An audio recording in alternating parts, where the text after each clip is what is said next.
Bonjour à tous, bienvenue sur ma chaîne Elodie Mazza. Vous écoutez la boîte à questions des humains en chemin et je réponds ici à vos questions que vous me posez par mail, par Instagram, par Facebook ou encore dans mes activités.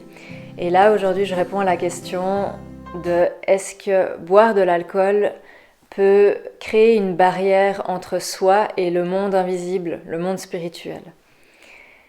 Alors, quand j'ai lu cette question, j'ai aussi souri parce que je me demandais dans quelle mesure ça pouvait donner l'impression de « Ah, je bois de l'alcool pour être en lien avec le monde spirituel ».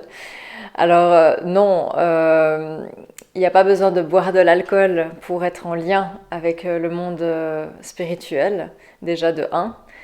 Et vous ne devriez pas vous soucier de si ça crée une barrière entre vous et le monde invisible parce que j'ose imaginer que lorsque vous buvez un petit verre pour fêter, par plaisir, de déguster un bon vin, un bon cocktail fait par un spécialiste, dans ce genre de situation, vous êtes plutôt en train de, en principe, et j'ose espérer pour vous, de fêter, de vous détendre, de vous offrir un petit moment de plaisir.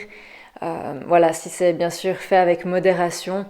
Dans le cas où c'est une maladie, une addiction, ou voilà, si c'est une recherche, évidemment que là, ça va vraiment créer une barrière entre vous et le monde spirituel parce que vous créez une barrière avec vous-même. Donc, dans le cadre, dans un contexte qui est maladif, effectivement, là, ça va créer une barrière parce que il y aura justement une barrière entre vous et l'amour et le monde spirituel. Par contre, ça n'empêche pas que dans ce genre de cas, toujours dans l'addiction, que la couche énergétique, votre champ énergétique s'ouvre dans toute addiction en fait.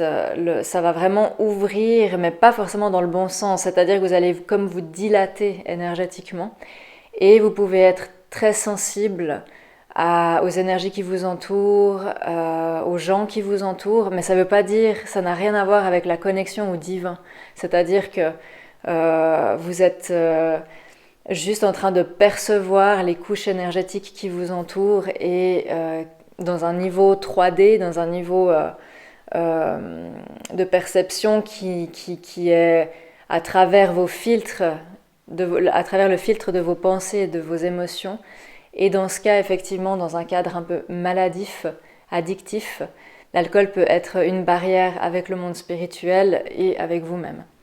Maintenant, dans le cadre où on festoie et que c'est avec modération ou pas, même une fois de temps en temps, hein, peu importe votre style de vie et de fête, mais dans le cadre où c'est vraiment pour le plaisir, vous n'êtes pas à ce moment-là en train de rechercher un lien avec le monde spirituel à proprement parler. Vous n'êtes pas en train de, là le soir, je bois mes 2-3 verres de vin, je vais méditer puis ça va m'ouvrir des choses. Non, parce que vous savez, l'état d'extase quand on est en lien avec le monde invisible, avec le divin, il est bien plus grand. La sensation d'extase est bien plus grande que quand on boit un verre d'alcool. Et on peut être dans un même état un peu shooté, entre guillemets, un peu pompette intérieurement, en étant en lien avec le divin. Mais par contre, c'est plus sain, dans le sens, si on n'est pas tout le temps en train si on est bien dans le corps et puis qu'on se connecte simplement à soi, qu'on n'est pas perché, qu'on n'a pas trop d'air, c'est sain de pouvoir ressentir ce moment d'extase, de gratitude, de grâce, d'être en lien avec le monde spirituel. Et à mon sens, il n'y a pas besoin de substance extérieure. Il n'y a qu'à voir Bouddha ou je sais pas, Jésus ou d'autres maîtres ascensionnés. Ces êtres qui ont connu l'éveil ne se sont pas ouverts intérieurement et illuminés à la grappa. Hein. Donc c'est vraiment un état d'être et de présence qui est lucide, qui est clair, qui est une vision hyper précise, intérieure et extérieure, qui vous mène à cet état d'extase. Et ce n'est pas l'alcool qui va vous amener ça. Donc Non, en soi, ça ne met pas une barrière, l'alcool, si c'est pas maladif. Parce que si c'est maladif, comme je vous l'ai dit, on n'est pas bien avec soi-même et donc on ne peut pas capter le monde spirituel et le divin parce que vous êtes enseveli sous vos pensées et vos émotions, d'où les addictions.